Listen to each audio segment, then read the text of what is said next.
Eu recebo aqui hoje a super psicanalista Kelly Nascimento. Também ela é nutricionista, também ela faz palestras, conferências. Kelly, é uma alegria ter você aqui, viu? Muito obrigada. Muito a obrigado. Alegria é minha. Muito obrigado. Tá funcionando direitinho? Tá não. Tá não? Então vamos lá. Eu tive que esquecer o meu relógio na minha casa. Coloca o relógio, deve funcionar, igual estava aquela hora, né? Eu tive que deixar, eu esqueci meu relógio na minha casa, é uma maravilha, né? É uma maravilha. Meus amigos, hoje é o nosso programa de número 1459 programas de responsabilidade social e utilidade pública aqui em Divinópolis, tá? Mês que vem, 9 anos aqui na TV Candidez e 5 anos na Rádio Minas AM 1140 e FM 99,3. Convido você a acompanhar o nosso programa na rádio aos domingos, de 9 às 11 horas da manhã. Domingo, de 9 às 11 horas da manhã, tá?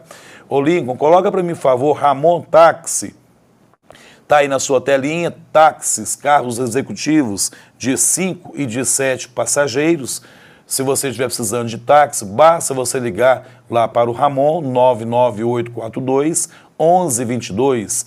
Ele aceita cartão de crédito, de débito, ele faz, você ligando a cobrar para ele te retorna a ligação, ele emite nota fiscal para você, né? Enfim, o Ramon tem um serviço diferenciado. E pode tirar, Lincoln, obrigado, viu? E a partir do mês que vem agora, ele vai ter também carro executivo, com conexão ao aeroporto, né? E para você que deseja um serviço diferenciado, basta entrar em contato com o Ramon Táxi, 99842-1122. Tem novidades amanhã de Ramon Táxi, eu vou falar na rádio, tá? Nós estamos falando alguma coisa de relacionamento a dois.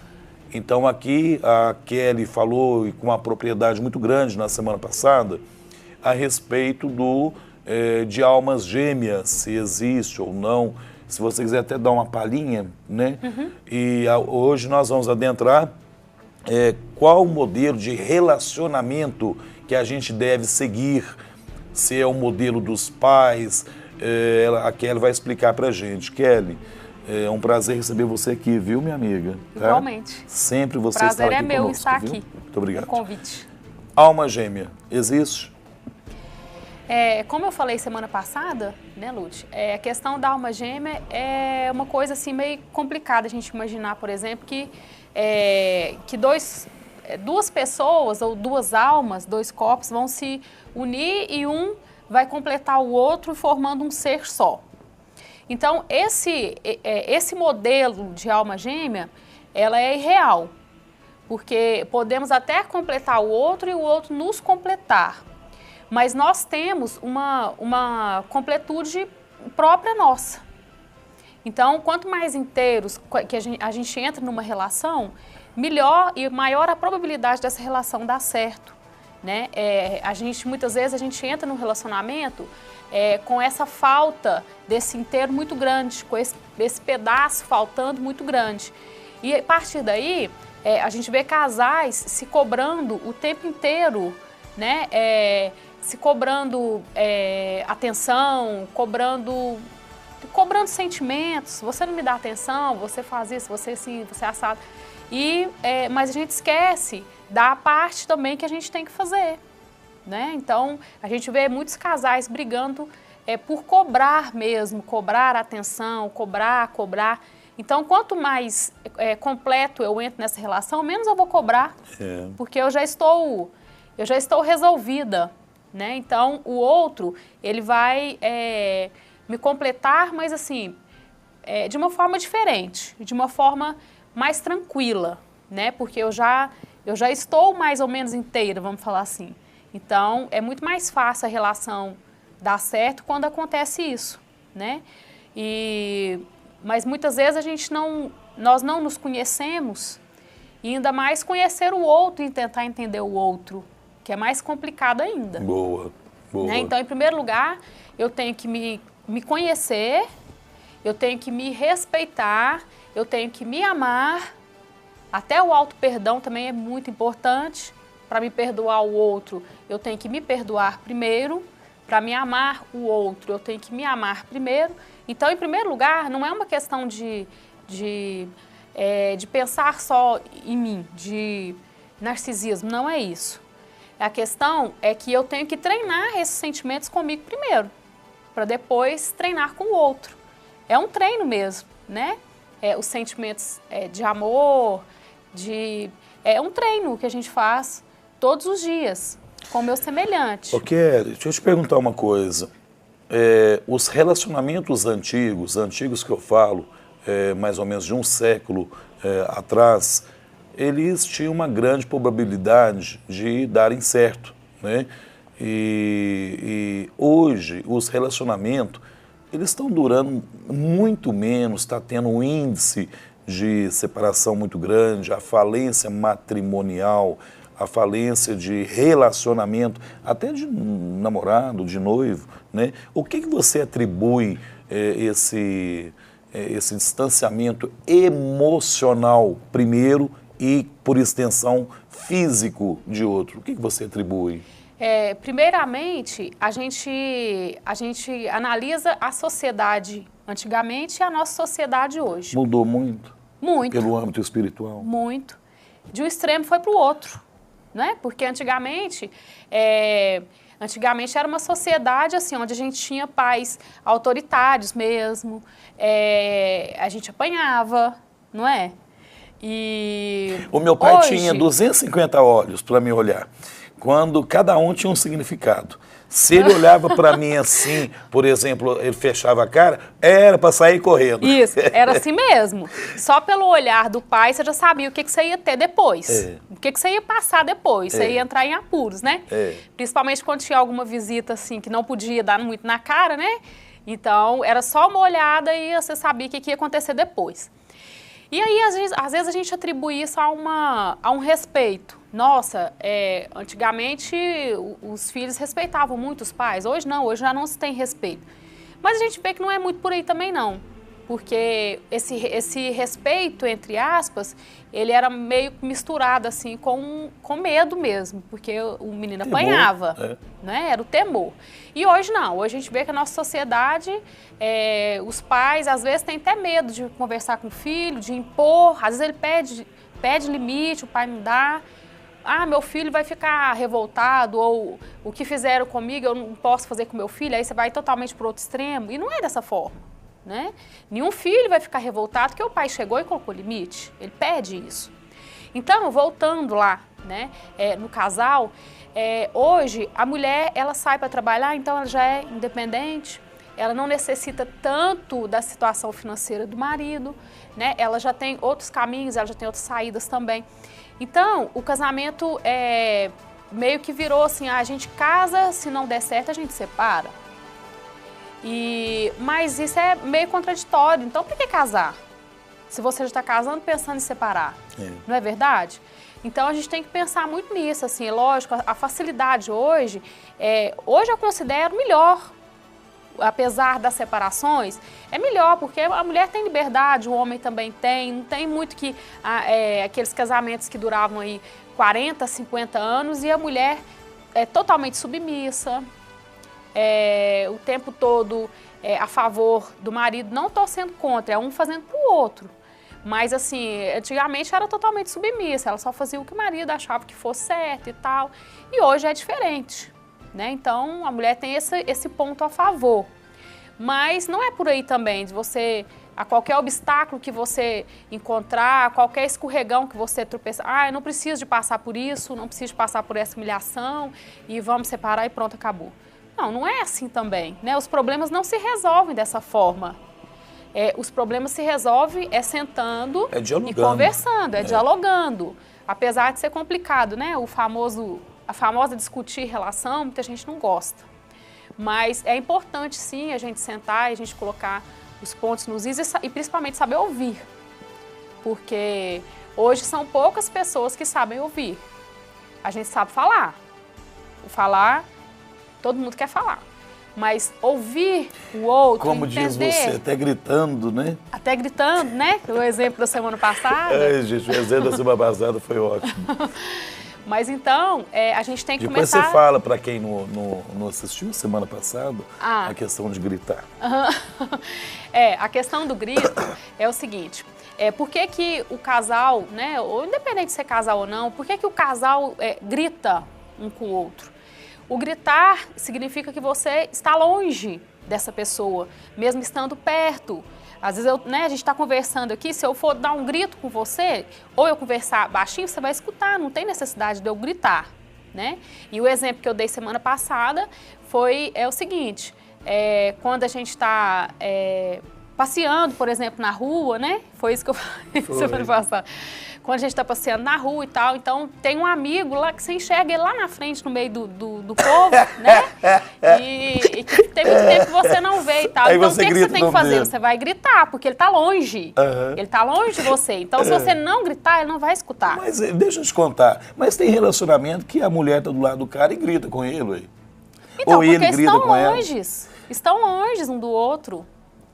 O grito, você está perto fisicamente.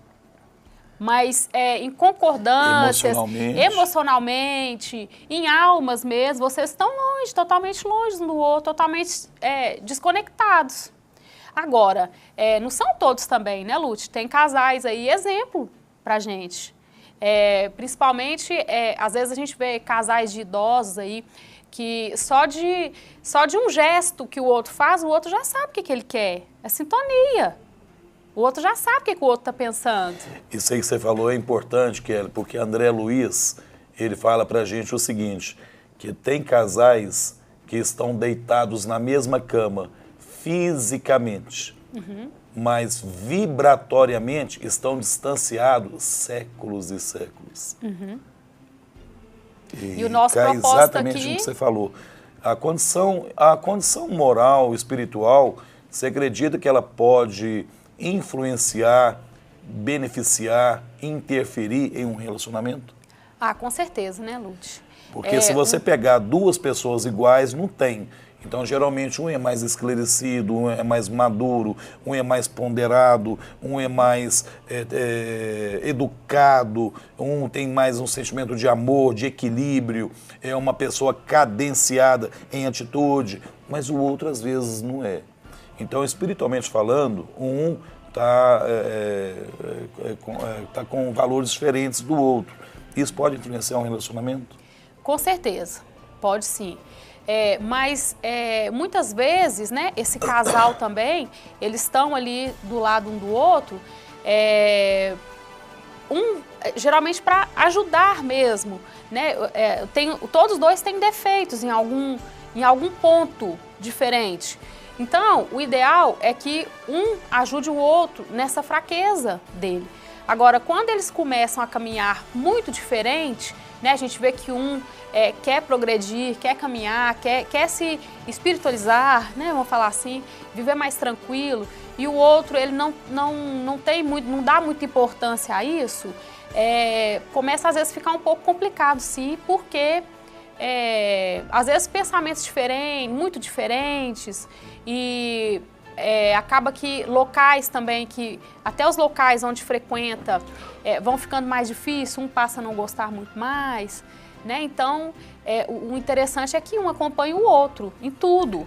Ô Kelly, deixa eu voltar novamente nesse arcabouço de informação que você passou. É o seguinte, num relacionamento a dois, sempre tem um que é mais espiritualizado do que o outro. E isso é inconteste, né? Só que esse que é mais espiritualizado, ele tem uma visão de vida diferente da do outro. Ele quer evoluir, ele quer sublimar suas emoções, ele quer sensibilizar suas atitudes, ele quer ter uma postura mais fidedigna aos princípios religiosos que ele abraçou, né? Tudo bem. Só que o compar dele, isto é, o cônjuge, o namorado, o noivo, ele não pensa como o outro pensa, mas ele gosta dele, ou gosta dela, mas ele não pensa como o seu parceiro pensa, né? Você vê a dificuldade de se manter um relacionamento assim? Muitas vezes sim, muitas vezes sim. Mas o que a gente tem que fazer em primeiro lugar é tentar entender, né, a questão evolutiva também da outra pessoa, daquele ser que está ali do seu lado, para esse relacionamento ir embora. Agora, quando fica muito complicado, né, essa convivência e um vai interferir nessa evolução, nesse progresso do outro, aí já não fica tão interessante mais, né? Então, assim, a gente sabe que cada um tem uma visão diferente aí de casamento, de separação, mas até mesmo dentro do consultório eu preservo muito isso, assim, a gente tenta de todas as formas, se tem um sentimento ali mesmo, um amor ali entre os dois, a gente tenta de todas as formas fazer com que eles se entendam, para ficar juntos. Mas acontece sim de chegar num certo ponto de não ter condições mais por essa questão, de um já estar prejudicando muito o outro e um não aceitar mais não aceitar mais esse jeito desprendido do outro. Ô Kelly, e por que quando tem um término de um relacionamento, né, uma das partes se torna violenta? Por quê? Geralmente a não aceitação... visão psicanalista, tá? A não aceitação de uma das partes da separação, ela geralmente ela existe, né? Porque às vezes os dois já estão no mesmo caminho e aceita e às vezes não. Às vezes o homem, principalmente, ele consegue levar um casamento assim, meio... aquele negócio de não estar muito bom, mas ele vai levando a si mesmo. E a mulher já tem um pensamento um pouco diferente, assim, para ela já não está muito bom, ela já prefere o outro lado, já prefere a separação, né? Então, a gente vê que a questão da individualidade que a gente tem que entender. O casal, ele não é um só, são dois. Por isso que a questão da alma gêmea, às vezes a gente se engana com ela. Porque essa questão da alma gêmea dá a impressão assim, de uma simbiose mesmo, uma fundição de um com o outro. E isso não é o que deveria acontecer. Porque são dois indivíduos, não é? E indivíduo é um. Então, é um indivíduo mais outro indivíduo. É lógico que vão ter pensamentos diferentes. Não tem condição de dar certo em tudo, de achar tudo do mesmo jeito, é lógico que não, tem discordâncias de pensamentos. São dois seres. Então, quer dizer que não existe duas pessoas iguais com o mesmo pensamento, né? E é sempre uma condição mais díspara, quer dizer, um tem uma condição evolutiva, o outro tem outra condição evolutiva. É lógico. Ou maturidade, que a gente pode... Cada um de nós é um, então não existe ninguém igual a ninguém. Então, o que a gente tem que passar a entender é isso, né? É que dentro de um casal, né, dentro de uma casa, podem pensar diferente, sim. Por que tem que pensar igual? Mas um tem que respeitar essa diferença. Eu acho que é assim, né? E eu acho que não é assim. Tudo bem, pensamentos diferentes, mas a gente vai chegar num acordo. Olha, o que você acha? A questão de filhos, por exemplo, o que você acha se a gente fizer assim? Eu não concordo. Não, mas então eu acho que deveria ser assim. Vamos achar o meio termo do negócio ali? Não, então vamos combinar da gente fazer assim, não vai ficar nem a favor de um, nem a favor de um, nem a favor do outro. Vamos achar o meio termo para as coisas irem mais... fluindo, né? Mais tranquilo. Né? O que a gente vê é a questão dos casais aí, um querendo agredir o outro e querendo ter razão em tudo, né? E eu sempre falo assim, olha, o que você prefere? Você prefere a felicidade ou você prefere ter razão em tudo? Eu não preciso ter razão em tudo, não. De repente eu dou minha razão pro outro e falo, não, para acabar uma briga, a melhor coisa que tem é você dar razão pro outro, mesmo sabendo que ele não tem.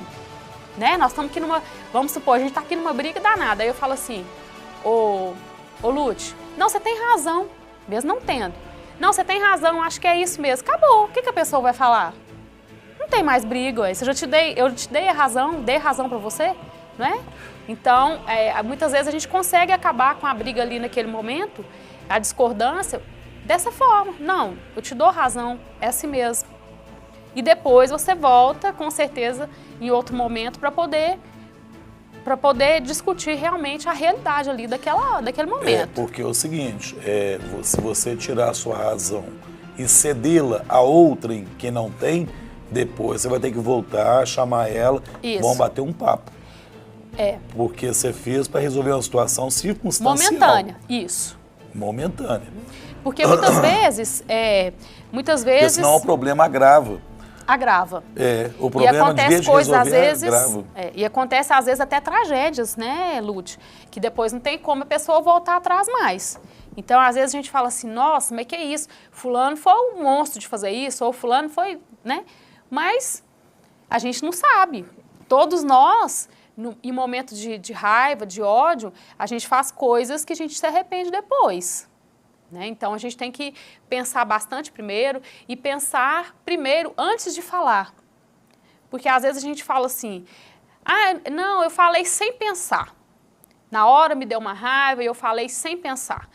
Mas aí, falei sem pensar. Se a gente for parar para pensar, o cérebro da gente é muito mais ágil do que as minhas palavras. Né? O cérebro, ele funciona ali com a conexão de neurônios. Átomos segundo.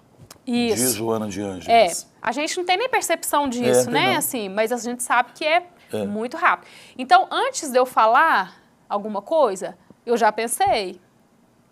Por isso que tem como eu controlar. Se eu falei, eu já pensei. Que ele foi falado, foi sentido primeiro, porque senão eu não falaria. Não é verdade? Então, a gente tem que pensar bastante nisso, né? Às vezes, bebida, quem gosta de uma cervejinha, às vezes fica meio alegrinho de vez em quando, aí fala assim, não, eu falei, mas é porque eu estava tonto. Mas espera lá, falou porque estava tonto, tá certo. Mas se aquilo não tivesse lá guardado dentro de você, não teria saído, mesmo você estando tonto, mesmo você estando ao efeito alcoólico. Então, é porque estava lá. Aí, aquele álcool ali, ele te dá você relaxa, você quebra alguns tabus que você tem, que você sabe que você tem que controlar para não machucar o outro, e aí você chega e pá, aí você fala aquilo sem pensar. Ô, gente, acompanha o programa Lute Conversando com Você na Rádio Minas AM 1140 e FM 99.